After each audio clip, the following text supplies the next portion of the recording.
स्वागत है आपका मार्केट टाइम्स टीवी में। देश दुनिया का पहला कमोडिटी बिजनेस न्यूज चैनल और इस वक्त आप देख रहे हैं बाजारों की चाल और मैं हूं निशा गुप्ता। बाजारों की चाल में आज हम बात करेंगे अधिनियम से रिलेटेड, क्योंकि अधिनियम पेश कर दिया गया है और उसको लेकर लगातार विरोध देखने को मिल रहा है।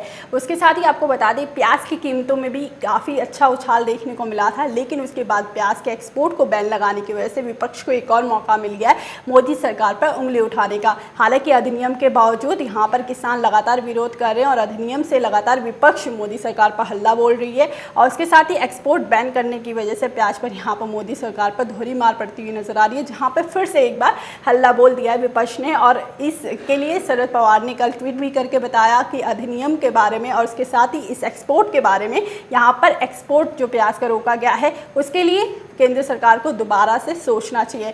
आज इस चर्चा में हमारे साथ जुड़ेंगे नरेंद्र वाधवा, सीपीआई के प्रेसिडेंट, के साथ ही CAIT के प्रेसिडेंट भूपेंद्र जैन, और हमारे साथ जुड़ेंगे कर्नल अजय astromoneyGuru.com से। उसके साथ ही हमारे साथ जुड़ेंगे राजेंद्र शर्मा जी, जो प्याज कारोबारी है और पूर्व अध्यक्ष भी हैं आज़ादपुर मंडी के। चारों ही गेस्टों का स्वागत है मार्केट टाइम्स टीवी पर। जी राजेंद्र जी, सबसे पहले अगर हम प्याज की बात करते हैं तो प्याज को लेकर लगातार विपक्ष हल्ला बोल रही है और कल शरद पवार जी ने भी ट्वीट करके ये बताया है। अब यहाँ से क्या लगता है, प्याज की कीमतों के ऊपर क्या इस पर पुनर्विचार सरकार करेगी? सरकार को उठाना पड़ेगा, क्योंकि जितने भी नेता महाराष्ट्र में फडणवीस वगैरह बड़े बड़े नेता हैं जी, बीजेपी के भी, वो सब कह रहे हैं किसानों ने उनके ऐसी की तैसी कर दी है जी। किसान भारी घाटे में जा रहा है। और ये एक तरफ तो ये कहते हैं कि किसान को आमदन दुगनी करेंगे जी, और किसान को इन्होंने घाटे में डाल दिया। 25-30 रुपए किलो मंडियों में, शहरों में जाके प्याज बिक रहा है जी। 20-25 रुपए वहाँ मंडियों में बिक रहा है किसानों की। और इन्होंने जो है निर्यात बैन कर दिया। किसान पिछले 6 महीने से भारी घाटे में जा रहा है प्याज का, उसका तो बहुत बुरा हाल हो जाएगा। जी बिल्कुल। तो ये तो इन्हें रिकंसिडर करना ही पड़ेगा। जितने वहाँ महाराष्ट्र में, MP में बीजेपी के लीडर हैं, सबके पीछे लोग लग गए हैं। किसानों ने उनका घर से निकलना बंद कर देना है। तो यहाँ पर सरकार को एक बार बहुत मुश्किलों का सामना करना पड़ सकता है अगर ये पुनर्विचार नहीं करती है और इसको हटाया नहीं जाता है। तो हमारे साथ जुड़े हुए कर्नल अजय astromoneyGuru.com से। अजय जी, स्वागत है आपका भी। आज यहाँ पर अगर अजय जी बात करें, जिस हिसाब से प्याज की कीमतों के अंदर एक अच्छा उछाल देखने को मिला, वहाँ से प्याज की कीमतें प्रतिबंध लगाने के बाद, बैन लगाने के बाद, एक्सपोर्ट बैन के बाद यहाँ पर प्याज की कीमतें गिर चुकी हैं। उसके साथ ही यहाँ पर प्याज आयात की भी खबरें आ रही हैं। आप भविष्यवाणी भी करते हैं, तो भविष्यवाणी के हिसाब से अजय जी क्या लगता है कि आने वाले टाइम में कैसा प्याज का भाव देखने को मिलेगा? निशा जी, आपको याद होगा कि मार्केट टाइम्स के पर हमने प्याज और लहसुन की कीमतों में जबरदस्त इजाफा हुआ और उसकी अगली भविष्यवाणी हमने मार्केट टाइम्स टीवी पे मॉर्निंग शो जो लगभग 9 बजे प्रसारित होता है, उसमें हमने लगातार किसान भाई और व्यापारी बंधुओं को आगाह किया था कि प्याज के दामों में बहुत तेजी है और पिछले कुछ महीनों में प्याज में जबरदस्त दाम देखे। अब ये प्रश्न बड़ा उठता है कि प्याज के दामों में जबरदस्त बढ़ोतरी के बाद भी किसानों को कितना उसमें लाभ मिला जी। और अब जो संभावनाएं बनेगी आने वाले, क्योंकि महत्वपूर्ण ये रहेगा कि आने वाले लगभग 1 से 2 महीनों में जो प्याज की कीमतों में जबरदस्त बढ़ोतरी देखी गई थी और कंज्यूमर बजट्स भी परेशानी में आया कि प्याज एक ऐसा कमोडिटी है जो हर घर की आवश्यकता है जी। और सरकार ने इसके ऊपर निर्यात पर जो प्रतिबंध लगाया है सभी प्याजों पर, मुझे लगता है कि आने वाले 1 से 1.5 महीने के अंदर प्याज की कीमतों में जबरदस्त गिरावट की संभावना बनेगी। और अक्टूबर और नवंबर के माह में तो मुझे लगता है कि प्याज जो पुरानी दाम है वहाँ तक इसकी कीमतें आ सकती हैं। जहाँ तक निर्यात पे प्रतिबंध है वो एक विचारणीय विषय है, इसके ऊपर अजय जी, जिस हिसाब से हमने प्रॉपर देखा है यहाँ पर कमोडिटी बाज़ार को भी, और जिस हिसाब से अधिनियम को पेश किया गया है और अधिनियम को लेकर विरोध किया जा रहा है, राजेंद्र जी इस पे आपका भी रिएक्शन जानना चाहेंगे कि अधिनियम को पेश करने के बाद जो ये लगातार विरोध किया जा रहा है, इससे जनता नाखुश है, किसान नाखुश है, और मोदी सरकार लगातार ये बता रही है कि ये किसानों को हित के लिए। इस पर आपका क्या रिएक्शन है? ये जो अधिनियम इन्होंने लागू किया है, ये कोई जरूरत नहीं, इससे कोई फायदा नहीं है किसान को। इसमें सिर्फ मार्केट कमेटी, सरकार को नुकसान है, उनको मार्केट फीस नहीं मिलेगी जी। किसान को तो इसमें कोई लाभ होने वाला नहीं है। पहले भी खेतों से जब भी हमें माल चाहिए था हम खरीद के ले आते थे, और मार्केट फीस जो है संबंधित मार्केट कमेटी को दे देते थे जी। ऐसा तो कभी हुआ ही नहीं कि किसानों से हम सीधा माल ना खरीद सके। ये झूठा प्रचार किया जा रहा है। और सबसे बड़ी बात ये है कि ये मल्टीनेशनल्स को मदद करने के लिए ये फैसला लिया गया है जी। वो देश के किसानों में अरबों रुपए की खरीद करते हैं, और संबंधित मार्केट कमेटियों में उन्हें मार्केट फीस जमा करवानी पड़ती थी जी, जिससे गांव का, देहात का, एरिया का डेवलपमेंट होता था जी। मार्केट कमेटियों का, मंडियों का डेवलपमेंट होता था। वो रुपया सिर्फ जो है मल्टीनेशनल के पास रह जाएगा, ना तो किसान को कोई पैसे का फायदा होगा जी, और ना उपभोक्ता को होगा।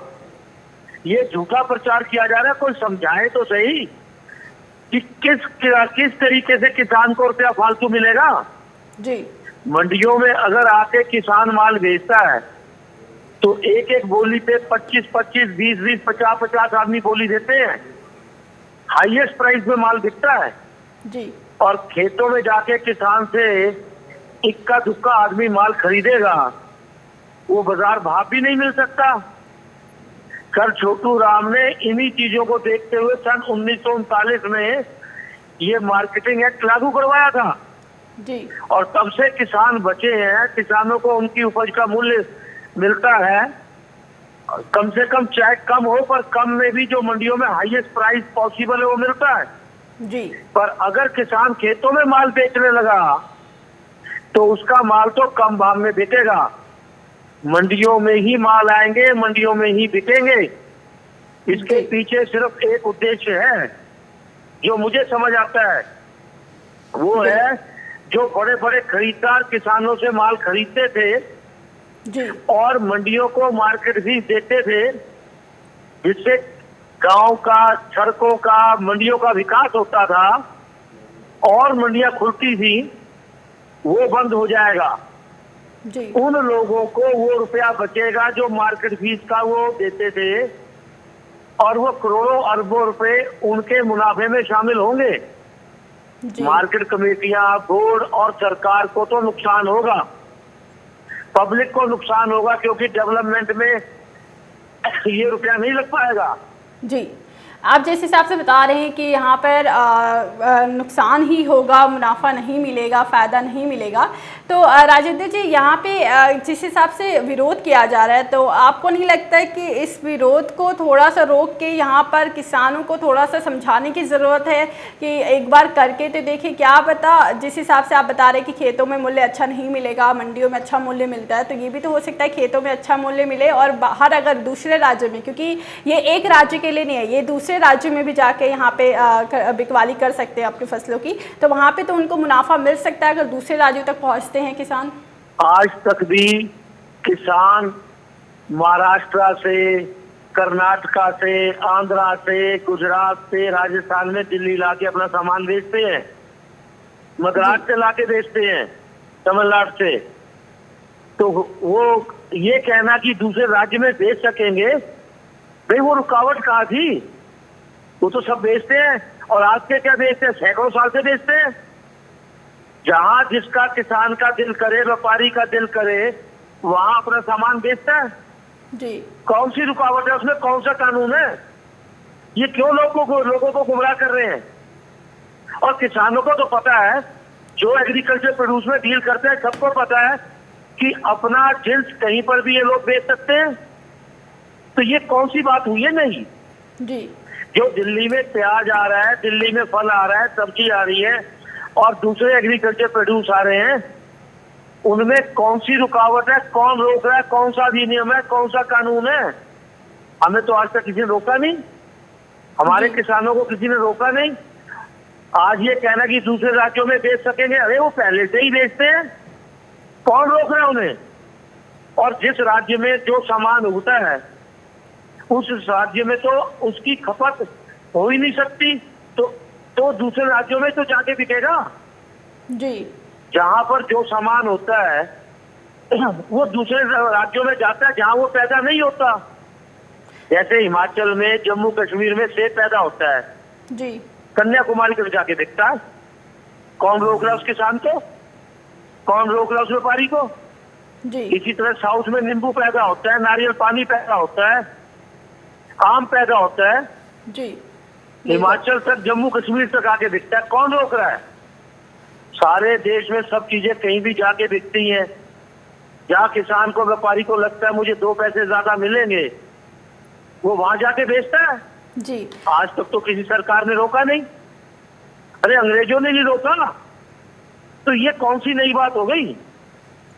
जी, ये यानी जी, सिर्फ और सिर्फ आप समझ लें, मल्टीनेशनल बड़े बड़े खरीदारों को मार्केट फीस ना भरनी पड़े।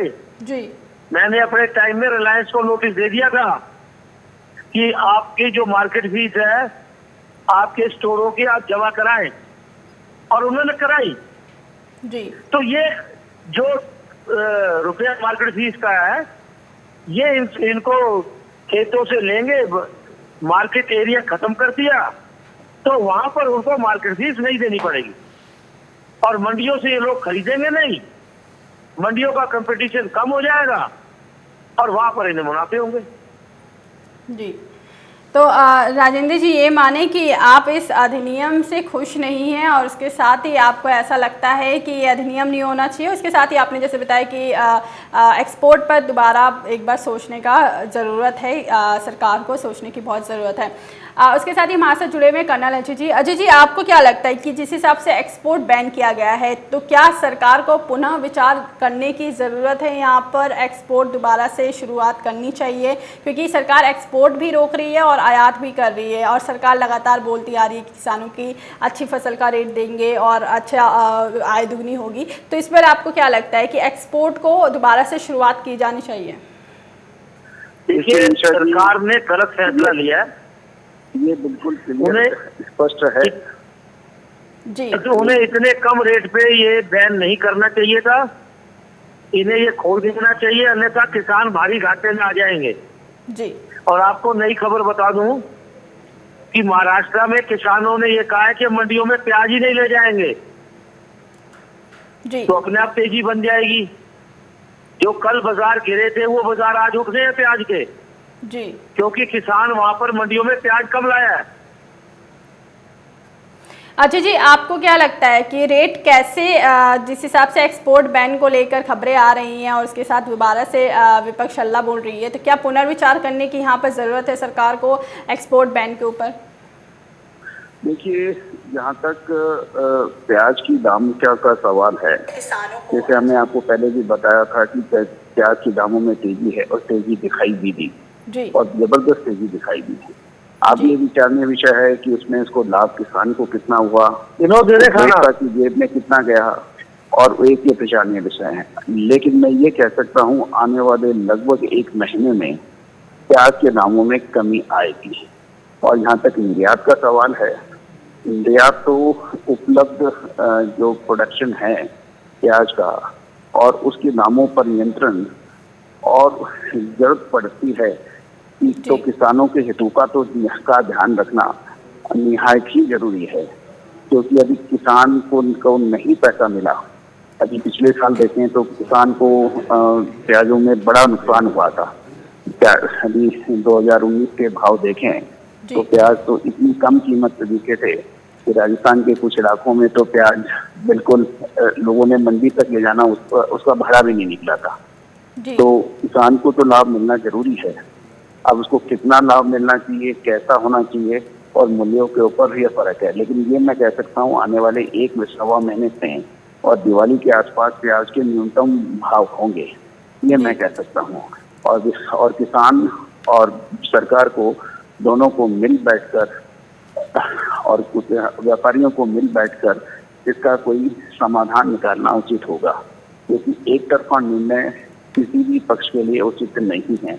नहीं तो जब तक उत्पादक को उसका लाभ नहीं मिलेगा, व्यापारी को उसका लाभ नहीं मिलेगा, तो निश्चित रूप से उसका मोह भंग हो जाएगा। और वैसे भी कृषि का जो हमारा सेक्टर है वो लगातार इसके अंदर कमी आ रही है जी। तो इसके साथ ही हमारे साथ जुड़े हुए भूपेंद्र जैन भी। भूपेंद्र जैन जी, स्वागत है आपका भी मार्केट टाइम्स टीवी पर। सर, आपसे ये जानना चाहेंगे, जिस हिसाब से एसेंशियल कमोडिटी एक्ट का संशोधन की बात चल रही है और जिस हिसाब से हमने देखा है कि सरकार लगातार बोल रही है कि एमएसपी पे कोई इसका इम्पैक्ट नहीं आएगा, उसके बावजूद लगातार ये विरोध हो रहा है।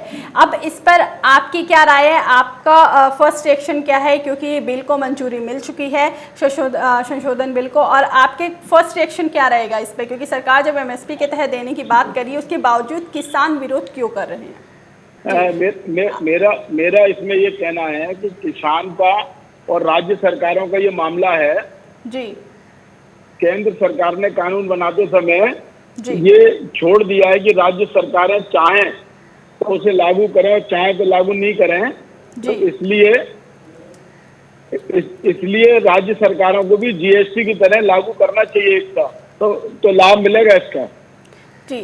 तो भूपेंद्र जी, आप इसके पक्ष में हैं कि सरकार ने जो कृषि मंत्री ने जो ये मानसून के पहले सत्र के पहले दिन ये जो शुरुआत करी और सांसद भवन में ये बताया, तो ये आप इसके पक्ष में हैं? आपको लगता है कि इससे किसानों को काफ़ी अच्छा मुनाफा मिल सकता है और आय भी इनकी बढ़ेगी और दोगुनी भी होगी? निश्चित रूप से हम लोग भारत के कृषि मंत्री को इसके लिए धन्यवाद देते हैं, बधाई देते हैं कि उन्होंने किसानों की आय दुगनी करने के लिए एक बड़ा मार्केट खोला है और किसान अपनी उपज को किसी भी मंडी में बेच सकता है। ये बड़ी बात है। Confederation of All India traders CAIT की जो एक कार्यक्रम हमने किया था उसमें कृषि मंत्री जी ने इसकी घोषणा की थी एडवांस में कि शायद ये आने वाला है और हमें खुशी है कि ये कानून आ गया जी। उसके साथ ही भूपेंद्र जी, आप जिस हिसाब से बता रहे हैं किसानों की आय दुगनी होगी और अच्छा मुनाफा मिलेगा, हमारे साथ यहाँ पर एक मंडी के कारोबारी भी जुड़े हुए हैं, राजेंद्र शर्मा जी। राजेंद्र जी, यहाँ पर भूपेंद्र जी ने जिस हिसाब से बताया कि इसमें किसानों की आय दुगनी करने की ही बात की जा रही है और आय दुगनी होगी भी, सरकार ने अच्छा कदम उठाया है। इसके ऊपर आप उनको क्या कहना चाहेंगे, क्योंकि आप लगातार बोल रहे हैं कि किसानों की ये पक्ष में नहीं है और किसानों को इससे नुकसान ही होगा? किसान को ये बताएं किस कारण से लाभ होगा? क्या प्राइवेट आदमी जाकर तेज माल खरीदेंगे? क्या व्यापारी खरीदार इतना मूर्ख है कि वो जाके मंडियों में सस्ता मिलता हो नहीं लेगा और खेतों में जाके तेज लेगा? ये तेज लेने का कॉन्सेप्ट या किसानों को फायदा हुआ, ये बात भ्रामक है। और ये भी बात स्टेटमेंट गलत है कि पहले दूसरे राज्यों में या दूसरी मंडियों में हम कृषि उत्पाद को नहीं बेच सकते थे जी। ये एक दो चीजों पे रिस्ट्रिक्शन रहा होगा, उनके बारे में अगर नाम लेके बात करें कि फला चीज को अपने राज्य से या अपने एरिया से अलग ले जाके नहीं बेच सकते थे जी, तो वो बात बताएं। देश में कृषि उत्पाद को कहीं पर भी ले जाकर बेचने में कोई रुकावट नहीं है, कोई टैक्स नहीं है, कोई फार्म नहीं है, फिर क्या फायदा होगा? कोई फायदा होने वाला नहीं है। ये सिर्फ एक भ्रामक प्रचार है। मल्टीनेशनल बड़े बड़े खरीदारों को फायदा देना है, उन्हें मार्केट फीस से छूट देनी है, मार्केट कमेटी और सरकार का बजट और रेवेन्यू कम करना है। भूपेंद्र जी, इस पर आप क्या कहेंगे, क्योंकि जी जिस हिसाब से राजेंद्र जी बता रहे भूपेंद्र जी, क्योंकि राजेंद्र जी डायरेक्ट यही बता रहे हैं कि इससे कोई लाभ नहीं होगा और ना किसानों को होगा, इससे फ़ायदा कहीं नहीं दिख रहा है। तो आपको क्या लगता है, क्योंकि एक तरफ तो सरकार बता रही है किसानों की आय को दुगनी भी करना है हमको, और दूसरी तरफ यहाँ पर अगर हम प्याज की बात करते हैं जहाँ पर अब अच्छा मूल्य मिलना शुरू हुआ था किसानों को, क्योंकि यही किसान हैं जिन्होंने प्याज के भाव को 5 रुपये प्रति किलो में भी बेचा है और अब जाके उनको 20 से 25 रुपये भाव मिल रहे थे। तो किसानों ने, सरकार ने एक्सपोर्ट बंद कर दिया, उसके साथ ही आयात भी करा रही है प्याज का, तो ये किसानों पे तो दोहरी मार पड़ती हुई नजर आ रही है, क्योंकि आप एक तरफ अच्छे इनकम की बात कर रहे हो और दूसरा उनके आयात और निर्यात करके ये भी रोक रहे हो।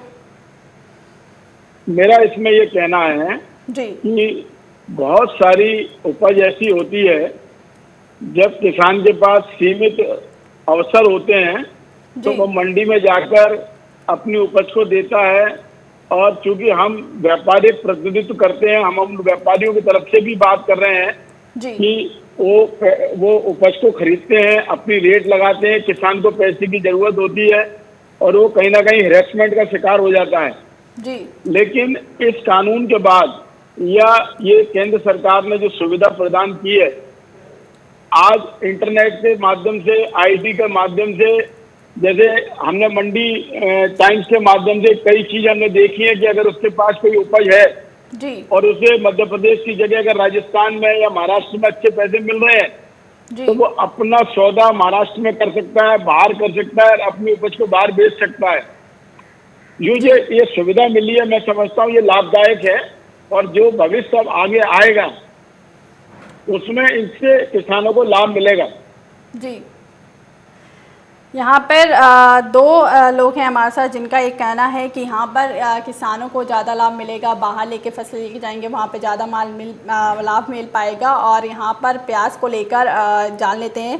भूपेंद्र जी, प्याज के एक्सपोर्ट पर बैन लगा दिया गया, उसके साथ ही विपक्ष सरकार बोल रही है कि इस पर पुनर्विचार करने की ज़रूरत है, और हमारे साथ जो कारोबारी जुड़े हैं प्याज को लेकर उनका भी यही मानना है कि सरकार को पुनर्विचार करना पड़ेगा एक्सपोर्ट के ऊपर। इसमें आपका क्या टिप्पणी है, आपकी तरफ से क्या लगता है, क्या इस पर पुनर्विचार करने की सरकार को ज़रूरत है ताकि किसानों का भाव थोड़ा अच्छा मिल पाए? क्योंकि अगर एक्सपोर्ट बैन हो जाता है और उसके साथ ही आयात किया जाता है तो यहाँ पर किसानों के ऊपर काफ़ी मुश्किलें आ सकती हैं, उनका लागत भी नहीं निकल पाएगा, तो पुनर्विचार करे सरकार। भूपेंद्र जी, मेरा इसमें ये कहना है जी कि कोई भी चीज आयात और निर्यात की जो वर्तमान में है, जी प्याज एक ऐसा मुद्दा है जिस पर सरकारें बनी है, सरकारें गिनी है, राजनीति हुई है, क्योंकि आम आदमी के जीवन में खाने की चीज प्याज जीवन से जुड़ी है। जी जब ये महसूस किया गया कि प्याज की आवश्यकता है, प्याज महंगी हो रही है, और इस महंगाई के कारण हम अगर इसको एक्सपोर्ट कर देंगे तो यहाँ की उत्पादक यहाँ की आवश्यकता कैसे पूरी होगी? अगर हमारे पास उत्पादन अच्छा है तो निश्चित रूप से उत्पादन हमारे भारतीय आवश्यकता को पूरा करने के बाद हमें निर्यात खोलना चाहिए और सरकार को इस पर ध्यान देना चाहिए। लेकिन कई जगह ऐसी हैं, चाहे वो कृषि के क्षेत्र में हो या अन्य क्षेत्रों में, जब हम देखते हैं कि कोई इंपोर्ट करने के कारण हमारी अपनी उत्पादक क्षमता गिरती है, हमारे रेट डाउन होते हैं, तो हम लोग चाहते हैं कि उस पर टैक्स बढ़ा दिया जाए। अगरबत्ती है, अगरबत्ती की स्टिक पर अभी जितनी तरीके से टैक्स बढ़ाया गया, क्योंकि हम अपना घरेलू उत्पाद को बढ़ाना चाहते हैं, हम यहाँ के बांस के उद्योग को बढ़ाना चाहते हैं, तो ये सब चीजें तो मांग और पूर्ति पर निर्भर करती हैं। अगर हमारे पास प्याज का प्रोडक्शन अच्छा है जो हमारी मांग को पूरी कर रहा है तो निश्चित रूप से उसके बाद हमें एक्सपोर्ट करना चाहिए। लेकिन जब हमारी मांग भारत की पूरी नहीं हो रही, ऐसी स्थिति में अगर निर्यात बंद हो रही है तो मैं समझता हूँ कोई बड़ी बात नहीं है। तो जी, आपने यहाँ पे बताया जिस हिसाब से कि अगर सरकार यहाँ पर एक्सपोर्ट बंद इसलिए कर रही है क्योंकि यहाँ पर अपनी ही देश की खपत नहीं हो पा रही है, इसलिए एक्सपोर्ट बंद किया जा रहा है। लेकिन इसके साथ निर्यात करने का आपको लगता है कि क्योंकि निर्यात तो रोक दिया लेकिन आयात भी कर रही है सरकार, तो यहाँ तो किसान ऑलरेडी बोल रहे हैं कि उनके पास माल है, भाव भी अच्छा मिल रहा है, तो आयात करने की क्या ज़रूरत है सरकार को इस वक्त प्याज की? भूपेंद्र जी। नहीं, हाँ, मैं इसमें मेरी राय बिल्कुल स्पष्ट है कि जब हमारे पास आवश्यकता के अनुसार उत्पाद है तो सरकार की पहली प्रायोरिटी होना चाहिए कि हम अपने किसान से खरीदें, अपने भारतीय व्यापार से खरीदें, और अगर निर्यात की आवश्यकता नहीं है तो नहीं करना चाहिए। जी, क्योंकि जी भूपेंद्र जी, क्योंकि यहाँ पर हमने देखा है कि लगातार प्याज के ऊपर भी राजनीति शुरू हो गई है और यहाँ पर काफ़ी दिक्कत यहाँ पर भी देखने को मिल रही है, और जैसे मध्य प्रदेश में भी राजेंद्र जी ने भी बताया, तो यहाँ पे दिक्कतों का भी सामना करना पड़ सकता है। तो क्या आपकी तरफ से क्या राय रहेगी सरकार के लिए कि सरकार किसानों की आय दुगनी करने की लगातार बात कर रही है, तो कैसे होगी किसानों की आय दुगनी? मेरा आपसे आखिरी सवाल होगा। हम ये चाहते हैं कि किसान को एक नया एंटरप्रेन्योर्स तैयार करें, ग्रामीण क्षेत्रों में एमएसएमई की यूनिटें लगाएं, और प्याज के साथ हो, टमाटर के साथ हो, मटर के साथ हो, इनका बाई प्रोडक्ट अगर हम खेत में ही तैयार करेंगे, अगर हम अदरक के रस को वहीं तैयार करेंगे, तो हमें बाई प्रोडक्ट बनाकर हमें फिनिशिंग माल बेचना चाहिए, चाहे वो एक्सपोर्ट में चाहे हमारे देश के अंदर जाए, उससे किसान की आय दुगनी होगी। जी बिल्कुल, बहुत बहुत धन्यवाद आप दोनों ही जानकारों का। आप दोनों हमारे साथ जुड़े और तमाम जानकारियाँ इस वक्त आप लोगों ने दी जिस हिसाब से बाजारों के अंदर, और अभी जिस हिसाब से भूपेंद्र जी ने भी बताया और कर्नल अजय जी ने भी बताया और राजेंद्र जी ने भी बताया कि प्याज के भाव के अंदर आने वाले टाइम में हल्की तेजी और देखने को मिल सकती है। लेकिन यहाँ से अभी जो संशोधन के ऊपर जो बात चल रही है, अध्यादेश के ऊपर लगातार बात चल रही है, जो विरोध चल रहे हैं, यहाँ पर किसानों को समझने की ज़रूरत है। कल भी हमने आपको यही बताया था और अभी भी यही बताएंगे, किसानों को यहाँ पर समझने की ज़रूरत है, बाहर लाने की माल ज़रूरत है। हालांकि कुछ लोग हैं जो विपक्ष में भी हैं जिनका कहना है कि यहाँ पर किसानों को कुछ फ़ायदा नहीं होगा, लेकिन यहाँ पर अगर रिफॉर्म ला रही है सरकार, अगर उसकी तरफ किसान बढ़ते हैं, थोड़ी जागरूकता करते हैं, तो यहाँ से किसानों को अच्छा मुनाफा देखने को मिल सकता है। अभी के लिए बाजारों के चाल में बस इतना ही। आगे और खबरें देखने के लिए देखते रहिए मार्केट टाइम्स टीवी।